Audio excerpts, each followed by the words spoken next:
ಓಂ ಶಾಂತಿ. ಮಧುರಾತಿ ಮಧುರ ಶಿವ ಪರಮಾತ್ಮ ತಂದೆಯ ಮಧುರ ಮಹಾವಾಕ್ಯವನ್ನು ಕೇಳೋಣ. ಇಂದಿನ ಮುರಳಿಯ ದಿನಾಂಕವಾಗಿದೆ 15/6/2025. ಪ್ರಾತಃ ಮುರಳಿ ಅವ್ಯಕ್ತ ಬಾಪ್ತಾದ. Revise date 30/11/2005. ಸಮಯದ ಸಮೀಪತೆಯ ಪ್ರಮಾಣ ಸ್ವಯಂವನ್ನು ಹದ್ದಿನ ಬಂಧನಗಳಿಂದ ಮುಕ್ತ ಮಾಡಿಕೊಂಡು ಸಂಪನ್ನ ಮತ್ತು ಸಮಾನರಾಗಿ.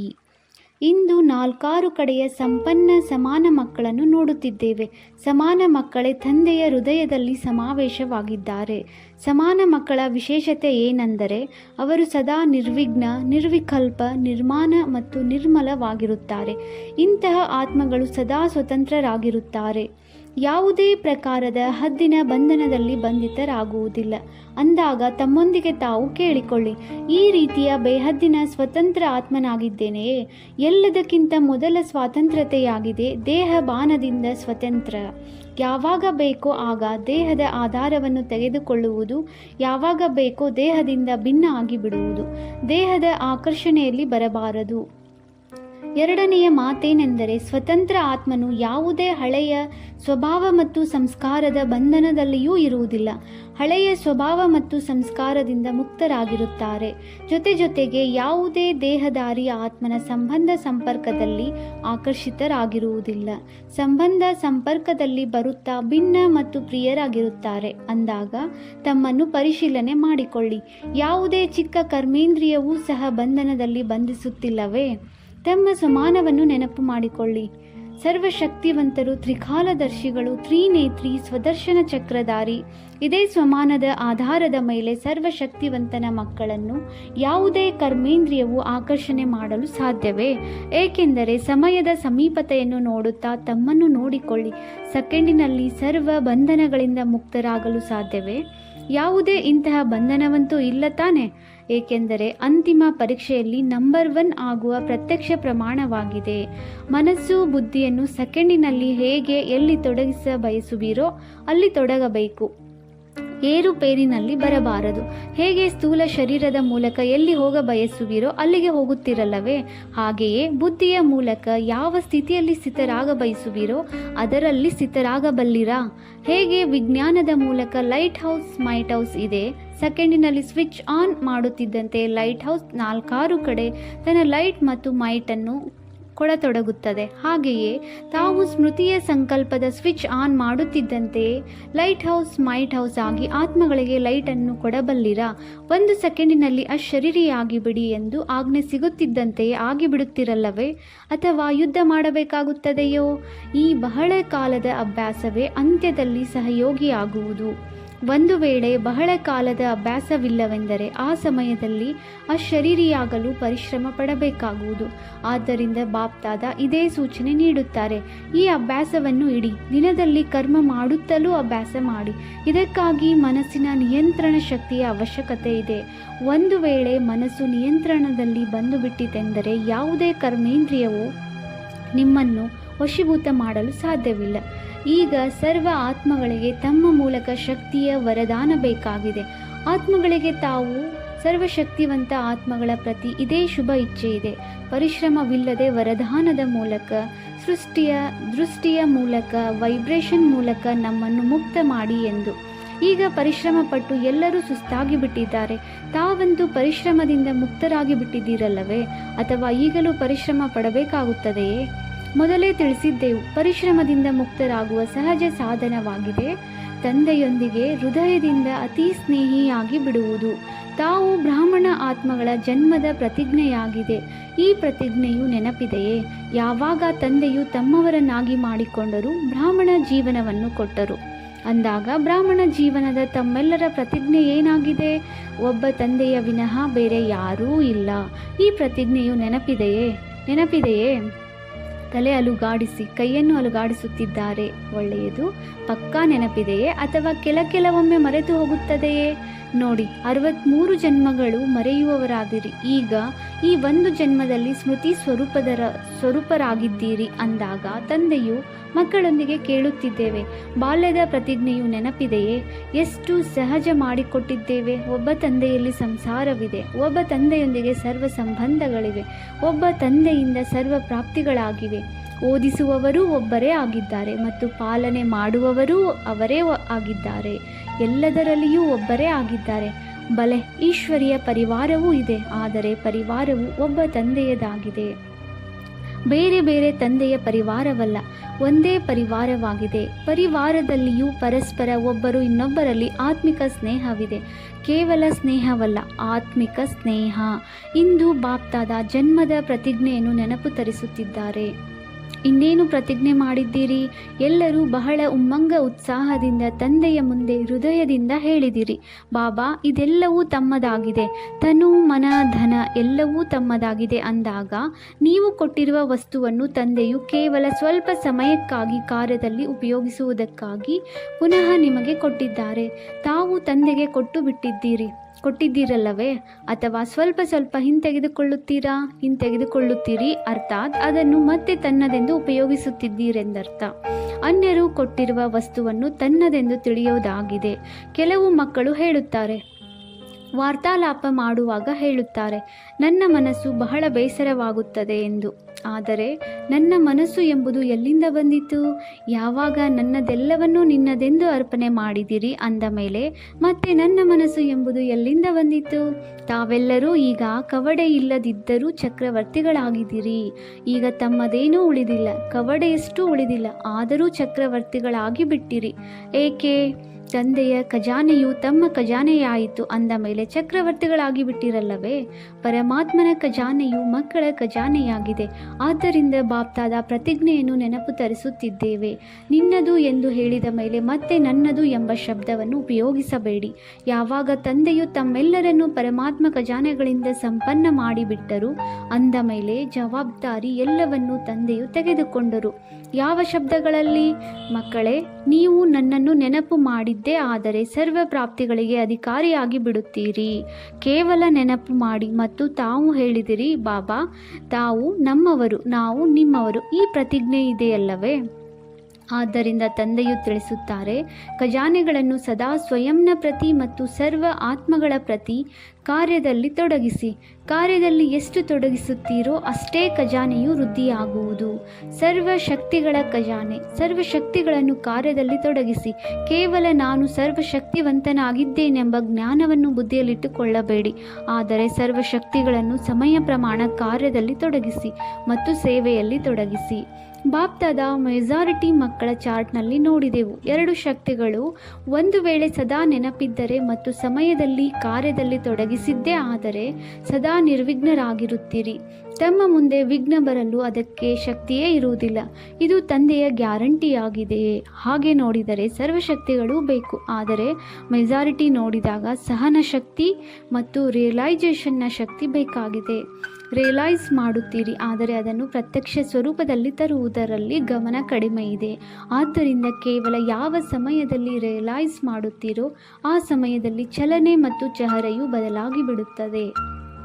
ಹೌದು, ರಿಯಲೈಸ್ ಮಾಡಿಕೊಂಡೆವು ಎಂದು ಬಹಳ ಒಳ್ಳೆಯ ಉಮ್ಮಂಗ ಉತ್ಸಾಹದಲ್ಲಿ ಬರುತ್ತೀರಿ. ಆದರೆ ನಂತರ ಏನಾಗಿ ಬಿಡುತ್ತದೆ? ಎಲ್ಲರೂ ಅನುಭವಿಗಳಲ್ಲವೇ? ಹೇಳಿರಿ, ನಂತರ ಏನಾಗಿ ಬಿಡುತ್ತದೆ? ಆ ರಿಯಲೈಸೇಷನ್ನ ಪ್ರತಿ ಸಮಯ ಸ್ವರೂಪದಲ್ಲಿ ತರುವುದರಲ್ಲಿ ಕೊರತೆಯಾಗಿ ಬಿಡುತ್ತದೆ. ಏಕೆಂದರೆ ಇಲ್ಲಿ ಸ್ವರೂಪರಾಗಬೇಕಾಗಿದೆ. ಕೇವಲ ಬುದ್ಧಿಯಿಂದ ತಿಳಿದುಕೊಳ್ಳುವುದು ಬೇರೆ ಮಾತು, ಆದರೆ ಇಲ್ಲಿ ಅದನ್ನು ಸ್ವರೂಪದಲ್ಲಿ ತರುವ ಅವಶ್ಯಕತೆ ಇದೆ. ಕೆಲವೊಮ್ಮೆ ಬಾಪ್ತಾದಾರವರಿಗೆ ಕೆಲವು ಮಕ್ಕಳ ಪ್ರತಿ ದಯೆ ಬರುತ್ತದೆ. ತಂದೆಯು ತಿಳಿದುಕೊಳ್ಳುತ್ತಾರೆ, ಮಕ್ಕಳಿಂದ ಪರಿಶ್ರಮವು ಸಾಧ್ಯವಾಗುವುದಿಲ್ಲ, ಆದ್ದರಿಂದ ಮಕ್ಕಳ ಬದಲು ತಂದೆಯೇ ಮಾಡಿಬಿಡುವುದೇ ಎಂದು. ಆದರೆ ಡ್ರಾಮಾದ ರಹಸ್ಯವಾಗಿದೆ, ಯಾರು ಮಾಡುವರೋ ಅವರು ಪಡೆಯುವರು. ಆದ್ದರಿಂದ ಬಾಪ್ತಾದ ಸಹಯೋಗವನ್ನಂತೂ ಖಂಡಿತ ಕೊಡುತ್ತೇವೆ, ಆದರೆ ಮಾಡುವುದಂತೂ ನೀವು ಮಕ್ಕಳೇ ಮಾಡಬೇಕಾಗುತ್ತದೆ. ಬಾಪ್ದಾದ ನೋಡಿದರು, ಮಕ್ಕಳು ಬಹಳ ಒಳ್ಳೊಳ್ಳೆಯ ಸಂಕಲ್ಪಗಳನ್ನು ಮಾಡುತ್ತೀರಿ. ಅಮೃತ ವೇಳೆ ಬಾಪ್ದಾದಾರವರ ಬಳಿ ಬಹಳ ಒಳ್ಳೊಳ್ಳೆಯ ಸಂಕಲ್ಪಗಳು, ಬಹಳಷ್ಟು ಮಾಲೆಗಳು ತಲುಪುತ್ತವೆ. ಬಾಬಾ ಇದನ್ನು ಮಾಡುತ್ತೇವೆ, ಇದನ್ನು ಮಾಡುತ್ತೇವೆ, ಇದನ್ನು ಮಾಡುತ್ತೇವೆ. ಇದನ್ನು ಕೇಳಿ ಬಾಪ್ದಾದಾರವರಿಗೂ ಖುಷಿಯಾಗಿ ಬಿಡುತ್ತದೆ, ವಾಹ ಮಕ್ಕಳೇ ವಾಹ ಎಂದು. ಆದರೆ ಅದನ್ನು ಕಾರ್ಯದಲ್ಲಿ ತರುವುದರಲ್ಲಿ ಮಕ್ಕಳು ಏಕೆ ನಿರ್ಬಲರಾಗಿ ಬಿಡುತ್ತೀರಿ? ಇದಕ್ಕೆ ಕಾರಣವನ್ನು ನೋಡಲಾಯಿತು. ಬ್ರಾಹ್ಮಣ ಪರಿವಾರದಲ್ಲಿ ಸಂಘಟನೆಯ ವಾಯುಮಂಡಲವು ಕಾರಣವಾಗಿದೆ. ಕೆಲವೊಂದು ಕಡೆ ವಾಯುಮಂಡಲ ಬಲಹೀನವಾಗಿರುತ್ತದೆ, ಬಹಳ ಬೇಗನೆ ಅದರ ಪ್ರಭಾವವಾಗಿ ಬಿಡುತ್ತದೆ. ನಂತರ ಅವರ ಭಾಷೆಯು ಹೇಗಿರುತ್ತದೆ ಎಂಬುದನ್ನು ತಿಳಿಸುವುದೇ ಅವರದು ಬಹಳ ಮಧುರ ಭಾಷೆಯಾಗಿರುತ್ತದೆ. ಇದಂತೂ ನಡೆಯುತ್ತದೆ, ಇದು ಆಗಿಯೇ ಆಗುತ್ತದೆ ಅಂದಾಗ ಇಂತಹ ಸಮಯದಲ್ಲಿ ಯಾವ ಸಂಕಲ್ಪ ಮಾಡಬೇಕು? ಇದು ನಡೆಯುತ್ತದೆ, ಇದು ಆಗುತ್ತದೆ ಎಂಬುದು ಹುಡುಗಾಟಿಕೆ, ಆಲಸ್ಯ ತರುತ್ತದೆ. ಆದರೆ ಆ ಸಮಯದಲ್ಲಿ ಈ ಭಾಷೆಯನ್ನು ಪರಿವರ್ತನೆ ಮಾಡಿಕೊಳ್ಳಿ ಮತ್ತು ಕೇಳಿಕೊಳ್ಳಿ. ತಂದೆಯ ಆಜ್ಞೆ ಏನಾಗಿದೆ? ತಂದೆಗೆ ಯಾವುದು ಇಷ್ಟವಾಗುತ್ತದೆ? ತಂದೆಯು ಯಾವ ಮಾತನ್ನು ಇಷ್ಟಪಡುತ್ತಾರೆ?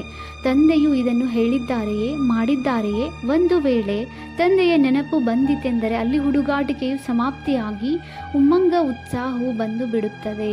ಹುಡುಗಾಟಿಕೆಯು ಕೆಲವೊಂದು ಪ್ರಕಾರಗಳಲ್ಲಿ ಬರುತ್ತದೆ. ತಾವು ಪರಸ್ಪರ ಕ್ಲಾಸ್ ಮಾಡಿ ಲಿಸ್ಟ್ ತೆಗೆಯಿರಿ. ಒಂದು ಸಾಧಾರಣ ಹುಡುಗಾಟಿಕೆಯಾಗಿದೆ, ಇನ್ನೊಂದು ರಾಯಲ್ ಹುಡುಗಾಟಿಕೆಯಾಗಿದೆ ಅಂದಾಗ ಹುಡುಗಾಟಿಕೆಯ ದೃಢತೆಯನ್ನು ತರುವುದಿಲ್ಲ ಮತ್ತು ದೃಢತೆಯೇ ಸಫಲತೆಯ ಸಾಧನವಾಗಿದೆ. ಆದ್ದರಿಂದ ಕೇವಲ ಸಂಕಲ್ಪದವರೆಗೆ ಮಾತ್ರ ಉಳಿಯುತ್ತದೆ, ಅದು ಸ್ವರೂಪದಲ್ಲಿ ಬರುವುದಿಲ್ಲ. ಅಂದಾಗ ಇಂದು ಏನು ಕೇಳಿದಿರಿ? ಪ್ರತಿಜ್ಞೆಯನ್ನು ನೆನಪು ತರಿಸಿದೆವಲ್ಲವೇ? ಇಷ್ಟು ಒಳ್ಳೊಳ್ಳೆಯ ಪ್ರತಿಜ್ಞೆಗಳನ್ನು ಮಾಡುತ್ತೀರಿ. ಬಾಪ್ತಾದ ಈ ಪ್ರತಿಜ್ಞೆಗಳನ್ನು ಕೇಳುತ್ತಿದ್ದಂತೆಯೇ ಬಹಳ ಖುಷಿಯಾಗಿ ಬಿಡುತ್ತಾರೆ. ಆದರೆ ಎಷ್ಟು ಪ್ರತಿಜ್ಞೆ ಮಾಡುತ್ತೀರೋ ಅಷ್ಟು ಅದರ ಲಾಭವನ್ನು ತೆಗೆದುಕೊಳ್ಳುತ್ತಿಲ್ಲ. ಆದ್ದರಿಂದ ಬಾಪ್ತಾದ ಇದನ್ನೇ ಬಯಸುತ್ತೇವೆ. ತಂದೆಯು ನಮ್ಮಿಂದ ಏನನ್ನು ಬಯಸುತ್ತಾರೆ ಎಂದು ಕೇಳುತ್ತೀರಲ್ಲವೇ? ಅಂದಾಗ ಬಾಪ್ತಾದ ಇದನ್ನೇ ಬಯಸುತ್ತೇವೆ.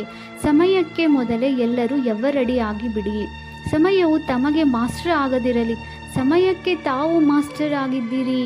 ಆದ್ದರಿಂದ ಬಾಪ್ತಾದ ಇದನ್ನೇ ಬಯಸುತ್ತೇವೆ. ಸಮಯಕ್ಕೆ ಮೊದಲೇ ಸಂಪನ್ನರಾಗಿ ವಿಶ್ವದ ಸ್ಟೇಜ್ನ ಮೇಲೆ ತಂದೆಯ ಜೊತೆಯಲ್ಲಿ ನಾವು ಮಕ್ಕಳು ಪ್ರತ್ಯಕ್ಷವಾಗಬೇಕು. ಒಳ್ಳೆಯದು. ಯಾರೆಲ್ಲ ಹೊಸ ಮಕ್ಕಳು ಮಿಲನ ಮಾಡಲು ಬಂದಿದ್ದೀರಿ ಅವರು ಕೈ ಎತ್ತಿ, ಉದ್ದವಾಗಿ ಕೈ ಎತ್ತಿರಿ. ಒಳ್ಳೆಯದು. ಬಾಪ್ತಾದಾರವರಿಗೆ ಹೊಸ ಮಕ್ಕಳನ್ನು ನೋಡಿ ಖುಷಿಯಾಗುತ್ತದೆ. ಭಾಗ್ಯವಂತ ಮಕ್ಕಳು ತಮ್ಮ ಭಾಗ್ಯವನ್ನು ಪಡೆಯಲು ಬಂದು ತಲುಪಿದ್ದೀರಿ. ಆದ್ದರಿಂದ ಶುಭಾಶಯಗಳು. ಈಗ ಯಾರೆಲ್ಲ ಹೊಸ ಮಕ್ಕಳು ಬಂದಿದ್ದೀರೋ ಅವರಲ್ಲಿ ಯಾರು ಕಮಾಲ್ ಮಾಡಿ ತೋರಿಸುತ್ತೀರೆಂದು ನೋಡೋಣ. ಬಲೆ, ತಡವಾಗಿ ಬಂದಿದ್ದೀರಿ, ಆದರೆ ಎಲ್ಲರಿಗಿಂತ ಮೊದಲು ಹೋಗಿ ತೋರಿಸಿ. ಬಾಪ್ತಾದಾರವರ ಬಳಿ ಎಲ್ಲರ ಫಲಿತಾಂಶವೂ ತಲುಪುತ್ತದೆ. ಒಳ್ಳೆಯದು. ಡಬಲ್ ವಿದೇಶಿಯರು ಸ್ವಯಂನ ಮೇಲೆ ಹಾಗೂ ಸೇವೆಯ ಮೇಲೆ ಬಹಳ ಚೆನ್ನಾಗಿ ಗಮನ ಕೊಡುತ್ತಿದ್ದೀರಿ. ಆದರೆ ಕೇವಲ ಇದರಲ್ಲಿ ಒಂದು ಅಕ್ಷರವನ್ನು ಸೇರಿಸಬೇಕಾಗಿದೆ, ಅಂಡರ್ಲೈನ್ ಮಾಡಿಕೊಳ್ಳಬೇಕಾಗಿದೆ. ಯಾವ ಪರಿವರ್ತನೆಯ ಸಂಕಲ್ಪ ಮಾಡುತ್ತೀರಿ ಮತ್ತು ಒಳ್ಳೆಯ ಉಮ್ಮಂಗ ಉತ್ಸಾಹವನ್ನು ಸಾಹಸದಿಂದ ತೆಗೆದುಕೊಳ್ಳುತ್ತೀರಿ, ಇದಕ್ಕೆ ಈಗ ಕೇವಲ ಅಂಡರ್ಲೈನ್ ಮಾಡಿಕೊಳ್ಳುತ್ತಾ ಹೋಗಬೇಕಾಗಿದೆ. ಮಾಡಲೇಬೇಕಾಗಿದೆ, ಪರಿವರ್ತನೆಯಾಗಲೇಬೇಕಾಗಿದೆ. ನಾವು ಪರಿವರ್ತನೆಯಾಗಿ ವಿಶ್ವವನ್ನು ಪರಿವರ್ತಿಸಬೇಕಾಗಿದೆ. ಪದೇ ಈ ದೃಢತೆಯ ಅಂಡರ್ಲೈನ್ ಮಾಡಿಕೊಳ್ಳುತ್ತಾ ಹೋಗಿರಿ. ಬಾಕಿ ಬಾಪ್ತಾದಾರವರಿಗೆ ಖುಷಿಯಾಗಿದೆ, ವೃದ್ಧಿಯನ್ನು ಮಾಡುತ್ತಿದ್ದೀರಿ ಮತ್ತು ಸೇವೆ ಹಾಗೂ ಸ್ವಯಂನ ಮೇಲೆ ಗಮನವೂ ಇದೆ. ಆದರೆ ಟೆನ್ಷನ್ ಪೂರ್ಣವಾಗಿ ಹೋಗಿಲ್ಲ. ಅಟೆನ್ಷನ್ ಇದೆ, ಆದರೆ ಮಧ್ಯದಲ್ಲಿ ಸ್ವಲ್ಪ ಟೆನ್ಷನ್ ಕೂಡ ಇದೆ. ಅದನ್ನು ಸಮಾಪ್ತಿ ಮಾಡಲೇಬೇಕಾಗಿದೆ. ಉಳಿದಂತೆ ಸಾಹಸವು ಬಹಳ ಚೆನ್ನಾಗಿದೆ. ಸಾಹಸಕ್ಕೆ ಶುಭಾಶಯಗಳು. ಯಾರೆಲ್ಲ ಕುಳಿತಿದ್ದಾರೆ ತಂದೆಯ ಸಹಿತ ತಮ್ಮ ಸಾಹಸಕ್ಕೆ ಶುಭಾಶಯಗಳನ್ನು ಕೊಡುತ್ತಿದ್ದೇವೆ. ಚಪ್ಪಾಳೆ ತಟ್ಟಿರಿ. ಒಳ್ಳೆಯದು. ತಾವಂತೂ ಇಲ್ಲಿ ಕುಳಿತಿದ್ದೀರಿ, ಆದರೆ ಬಾಪ್ತಾದಾರವರಿಗೆ ದೂರದಲ್ಲಿ ಕುಳಿತಿರುವ ಅನೇಕ ಮಕ್ಕಳ ನೆನಪು, ಪ್ರೀತಿ ಸಿಕ್ಕಿದೆ ಮತ್ತು ಬಾಪ್ತಾದ ಒಬ್ಬೊಬ್ಬ ಮಗುವನ್ನು ನಯನಗಳಲ್ಲಿ ಸಮಾವೇಶ ಮಾಡಿಕೊಳ್ಳುತ್ತಾ ಬಹಳ ಹೃದಯದ ಆಶೀರ್ವಾದಗಳನ್ನು ಕೊಡುತ್ತಿದ್ದೇವೆ. ಭಾರತದಿಂದ ಹಾಗೂ ವಿದೇಶದಿಂದ ಅನೇಕ ಮಕ್ಕಳ ನೆನಪು ಬರುತ್ತಿದೆ. ಪತ್ರಗಳು ಬರುತ್ತಿವೆ, ಇಮೇಲ್ಗಳು ಬಂದಿವೆ. ಎಲ್ಲವೂ ತಂದೆಯ ಬಳಿ ತಲುಪಿಬಿಟ್ಟಿವೆ. ಒಳ್ಳೆಯದು. ಬಾಪ್ತಾದ 1 ಸೆಕೆಂಡ್ನಲ್ಲಿ ಅಶರೀರಿ ಭವದ ಡ್ರಿಲ್ಲನ್ನು ನೋಡಲು ಬಯಸುತ್ತೇವೆ. ಒಂದು ವೇಳೆ ಅಂತಿಮದಲ್ಲಿ ಉತ್ತೀರ್ಣರಾಗಬೇಕೆಂದರೆ ಈ ಡ್ರಿಲ್ ಬಹಳ ಅವಶ್ಯವಾಗಿದೆ. ಆದ್ದರಿಂದ ಈಗ ಇಷ್ಟು ದೊಡ್ಡ ಸಂಘಟನೆಯಲ್ಲಿ ಕುಳಿತಿದ್ದರೂ 1 ಸೆಕೆಂಡ್ನಲ್ಲಿ ದೇಹಭಾನದಿಂದ ದೂರದ ಸ್ಥಿತಿಯಲ್ಲಿ ಸ್ಥಿತರಾಗಿ ಬಿಡಿ. ಯಾವುದೇ ಆಕರ್ಷಣೆಯು ಆಕರ್ಷಿತ ಮಾಡದಿರಲಿ. ಬಾಪ್ತಾದ ಡ್ರಿಲ್ ಮಾಡಿಸಿದರು. ಒಳ್ಳೆಯದು. 4 ಕಡೆಯ ತೀವ್ರ ಪುರುಷಾರ್ಥಿ ಮಕ್ಕಳಿಗೆ ಸದಾ ಸ್ವಪರಿವರ್ತನೆ ಮತ್ತು ವಿಶ್ವ ಪರಿವರ್ತನೆಯ ಸೇವೆಯಲ್ಲಿ ತತ್ಪರರಾಗಿರುವ ವಿಶೇಷ ಆತ್ಮಗಳಿಗೆ ಸದಾ ಬ್ರಹ್ಮ ತಂದೆಯ ಸಮಾನ ಕರ್ಮಯೋಗಿ, ಕರ್ಮೇಂದ್ರಿಯಗಳ ಆಕರ್ಷಣೆಯಿಂದ ಮುಕ್ತ ಆತ್ಮಗಳಿಗೆ ಸದಾ ದೃಢತೆಯನ್ನು ಪ್ರತಿ ಸಂಕಲ್ಪ, ಪ್ರತಿ ಮಾತು, ಪ್ರತಿ ಕರ್ಮದಲ್ಲಿ ಸ್ವರೂಪದಲ್ಲಿ ತರುವಂತಹ ತಂದೆಯ ಸಮೀಪ ಮತ್ತು ಸಮಾನ ಮಕ್ಕಳಿಗೆ ಬಾಪ್ತಾದಾರವರ ಹೃದಯಪೂರ್ವಕ ಆಶೀರ್ವಾದಗಳು ಮತ್ತು ಹೃದಯದ ನೆನಪು ಮತ್ತು ಪ್ರೀತಿಯನ್ನು ಸ್ವೀಕಾರ ಮಾಡಿರಿ ಹಾಗೂ ನಮಸ್ತೆ. ದಾದೀಜಿಯವರೊಂದಿಗೆ ಆರೋಗ್ಯವಂತರಾಗಿ ಬಿಟ್ಟಿರಿ. ಈಗ ಕಾಯಿಲೆ ಎಲ್ಲವೂ ಹೊರಟು ಹೋಯಿತು. ಕಾಯಿಲೆಗಳು ಮಹಾರಥಿಗಳಿಂದ ಬೀಳ್ಕೊಡುಗೆಯನ್ನು ತೆಗೆದುಕೊಳ್ಳುವುದಕ್ಕಾಗಿಯೇ ಬರುತ್ತವೆ. ಒಳಗಿಂದೊಳಗೆ ಕರ್ಮಾತೀತರಾಗುವ ರಿಹರ್ಸಲ್ ನಡೆಯುತ್ತಿದೆ. ಜಾನಕಿಯವರು ಹೇಳುತ್ತಿದ್ದಾರೆ, ದಾದೀಜಿಯು ನಿಶ್ಚಿಂತ ಚಕ್ರವರ್ತಿ ಆಗಿದ್ದಾರೆ. ತಾವೇನು ಚಿಂತೆಯುಳ್ಳವರೇ? ತಾವು ನಿಶ್ಚಿಂತರಲ್ಲವೇ? ಇಬ್ಬರು ಪಾತ್ರವನ್ನು ಚೆನ್ನಾಗಿ ಅಭಿನಯಿಸುತ್ತಿದ್ದೀರಿ ನೋಡಿ. ಎಲ್ಲದಕ್ಕಿಂತ ದೊಡ್ಡ ಜವಾಬ್ದಾರಿಯ ಕಿರೀಟವನ್ನು ಧರಿಸಲು ನಿಮಿತ್ತರಾದಿರಲ್ಲವೇ? ಇವರೆಲ್ಲರೂ ಜೊತೆಗಾರರಾಗಿದ್ದಾರೆ. ತಮ್ಮೆಲ್ಲರನ್ನು ನೋಡಿ ಉತ್ಸಾಹ ಬರುತ್ತದೆಯಲ್ಲವೇ? ಬಾಬಾ, ಈಗ ಯಾವ ನವೀನತೆಯನ್ನು ತರಬೇಕು ಎಂಬುದಕ್ಕೆ ಪ್ರೇರಣೆ ಕೊಡಿ. ಬಾಪ್ದಾದ ತಿಳಿಸಿದೆವು, ಪ್ರತಿ ವರ್ಗದಿಂದ ಇಂತಹ ಗುಚ್ಛವನ್ನು ತಯಾರು ಮಾಡಿ. ಅವರು ಮೈಕ್ ಆಗಿರಲಿ ಮತ್ತು ಮೈಟ್ ಕೂಡ ಆಗಿರಲಿ. ಕೇವಲ ಮೈಕ್ ಮತ್ತು ಸಂಪರ್ಕದಲ್ಲಿ ಬರುವವರಲ್ಲ, ಸಂಬಂಧದಲ್ಲಿಯೂ ಸಮೀಪ ಬರುವಂಥವರಾಗಲಿ. ಇಂತಹ ಹೂಗುಚ್ಛವನ್ನು ತಯಾರು ಮಾಡಿ. ನಂತರ ಆ ಗ್ರೂಪ್ ಸೇವೆ ಮಾಡಲು ನಿಮಿತ್ತನಾಗುವುದು. ಅವರು ಮೈಕ್ ಆಗುವರು ಮತ್ತು ತಾವು ಮೈಟ್ ಆಗುವಿರಿ. ಅವರ ಅಂತರಾಳದಿಂದ ಬಾಬಾ ಶಬ್ದವು ಹೊರಡಲಿ, ಆಗ ಪ್ರಭಾವವಾಗುವುದು. ಅವರನ್ನು ಸಮೀಪ ಸಂಬಂಧದಲ್ಲಿ ತನ್ನಿ. ಕೆಲವೊಮ್ಮೆ ಮಾತ್ರ ತರುತ್ತೀರಿ, ಆದ್ದರಿಂದ ಅವರಿಗೆ ನಶೆಯು ಕಡಿಮೆಯಾಗಿ ಬಿಡುತ್ತದೆ. ಸಂಪರ್ಕದಲ್ಲಿ ಎಲ್ಲಿಯೇ ಬಂದರೂ ಸಹ ಅಲ್ಲಿ ಸಂಬಂಧ ಮತ್ತು ಸಂಪರ್ಕವಿರಲಿ, ಆಗ ಸರಿ ಹೋಗುತ್ತಾರೆ. ಒಳ್ಳೆಯದು. ವರದಾನ ಸದಾ ಶ್ರೇಷ್ಠ ಹಾಗೂ ಹೊಸ ಪ್ರಕಾರದ ಸೇವೆಯ ಮೂಲಕ ವೃದ್ಧಿಗೊಳಿಸುವಂತಹ ಸಹಜ ಸೇವಾಧಾರಿ ಭವ. ಸಂಕಲ್ಪಗಳ ಮೂಲಕ ಈಶ್ವರೀಯ ಸೇವೆಯನ್ನು ಮಾಡುವುದು ಸಹ ಸೇವೆಯ ಶ್ರೇಷ್ಠ ಹಾಗೂ ಹೊಸ ವಿಧಿ ಆಗಿದೆ. ಹೇಗೆ ಅಕ್ಕಸಾಲಿಗನು ಪ್ರತಿನಿತ್ಯ ಮುಂಜಾನೆಯಲ್ಲಿ ತನ್ನ ಪ್ರತಿಯೊಂದು ರತ್ನಗಳನ್ನು ಈ ರೀತಿ ಪರಿಶೀಲನೆ ಮಾಡುತ್ತಾನೆ, ಇದು ಸ್ವಚ್ಛವಾಗಿದೆಯೇ, ಹೊಳಪು ಸರಿಯಾಗಿದೆಯೇ, ಸರಿಯಾದ ಜಾಗದಲ್ಲಿ ಇಡುತ್ತಿದ್ದೇನೆಯೇ? ಈ ರೀತಿ ಪ್ರತಿನಿತ್ಯವೂ ಅಮೃತ ವೇಳೆಯಲ್ಲಿ ತಮ್ಮ ಸಂಪರ್ಕದಲ್ಲಿ ಬರುವಂತಹ ಆತ್ಮರ ಬಗ್ಗೆ ಸಂಕಲ್ಪಗಳ ಮೂಲಕ ದೃಷ್ಟಿಯನ್ನು ಹರಿದಾಡಿಸಿ ಅವರುಗಳಿಗೆ ಸಂಕಲ್ಪದಿಂದ ತಾವೆಷ್ಟು ನೆನಪು ಮಾಡುತ್ತೀರಿ ಆ ಸಂಕಲ್ಪವಷ್ಟೇ ಅವರವರಿಗೆ ತಲುಪುವುದು. ಈ ಪ್ರಕಾರದಲ್ಲಿ ಸೇವೆಯ ಹೊಸ ವಿಧಿಯನ್ನು ಉಪಯೋಗಿಸುತ್ತಾ ವೃದ್ಧಿಗೊಳಿಸುತ್ತಾ ಸಾಗಿರಿ. ಆತ್ಮರನ್ನು ತಮ್ಮ ಸಹಜ ಯೋಗದ ಸೂಕ್ಷ್ಮ ಶಕ್ತಿಗಳು ತಮ್ಮ ಕಡೆಗೆ ಸ್ವತಃವಾಗಿ ಆಕರ್ಷಿಸುತ್ತದೆ. ಸ್ಲೋಗನ್ ನೆನಪುಗಳನ್ನು ಕಾರಣ ಮರ್ಜ್ ಮಾಡಿರಿ ಮತ್ತು ಬೇಹದ್ದಿನ ವೈರಾಗ್ಯ ವೃತ್ತಿಯನ್ನು ಇಮರ್ಜ್ ಮಾಡಿಕೊಳ್ಳಿ. ಅವ್ಯಕ್ತ ಸೂಚನೆಗಳು. ಆತ್ಮಿಕ ಸ್ಥಿತಿಯಲ್ಲಿರುವಂತಹ ಅಭ್ಯಾಸ ಮಾಡಿ ಅಂತರ್ಮುಖಿಯಾಗಿರಿ. ಜ್ಞಾನವನ್ನು ಮನನ ಮಾಡುವುದರ ಜೊತೆಗೆ ಶುಭ ಭಾವನೆ, ಶುಭ ಕಾಮನೆಯ ಸಂಕಲ್ಪ, ಸಕಾಶ ಕೊಡುವ ಅಭ್ಯಾಸ. ಈ ಮನಸ್ಸಿನ ಮೌನದ ಅಥವಾ ಟ್ರಾಫಿಕ್ ಕಂಟ್ರೋಲ್ ಅಭ್ಯಾಸಕ್ಕಾಗಿ ಮಧ್ಯದಲ್ಲಿ ದಿನವನ್ನು ನಿಗದಿಗೊಳಿಸಿ. ಎಷ್ಟು ಅಂತರ್ಮುಖತೆಯ ಕೋಣೆಯಲ್ಲಿ ಕುಳಿತುಕೊಂಡು ಸಂಶೋಧನೆ ಮಾಡುವಿರಿ, ಅಷ್ಟು ಒಳ್ಳೆಯ ಟಚ್ಚಿಂಗ್ ಆಗುವುದು ಹಾಗೂ ಅದೇ ಟಚ್ಚಿಂಗ್ನಿಂದ ಅನೇಕ ಆತ್ಮಗಳಿಗೆ ಲಾಭವಾಗುವುದು. ಸೂಚನೆ: ಇಂದು ಅಂತಾರಾಷ್ಟ್ರೀಯ ಯೋಗ ದಿನ. ತಿಂಗಳಿನ 3ನೇ ರವಿವಾರವಾಗಿದೆ. ಸಂಜೆ 6:30ರಿಂದ 7:30ರವರೆಗೆ ಎಲ್ಲ ಸಹೋದರ ಸಹೋದರಿಯರು ಸಂಘಟಿತ ರೂಪದಲ್ಲಿ ಒಟ್ಟಿಗೆ ಸೇರಿ ಯೋಗ ಅಭ್ಯಾಸದಲ್ಲಿ ಅನುಭವ ಮಾಡಿ, ನಾನು ಭೃಕುಟಿ ಆಸನದ ಮೇಲೆ ವಿರಾಜಮಾನ ಪರಮಾತ್ಮ ಶಕ್ತಿಗಳಿಂದ ಸಂಪನ್ನ ಸರ್ವಶ್ರೇಷ್ಠ ರಾಜಯೋಗಿ ಆತ್ಮ ಕರ್ಮೇಂದ್ರಿಯಾಜೀತ್ ವಿಕರ್ಮಾಜೀತನಾಗಿದ್ದೇನೆ. ಇಡೀ ದಿನ ಇದೇ ಸ್ವಮಾನದಲ್ಲಿರಿ. ಇಡೀ ಕಲ್ಪದಲ್ಲಿ ಹೀರೋ ಪಾತ್ರವನ್ನು ಅಭಿನಯಿಸುವಂತಹ ಸರ್ವಶ್ರೇಷ್ಠ ಮಹಾನ್ ಆತ್ಮನಾಗಿದ್ದೇನೆ. ಓಂ ಶಾಂತಿ.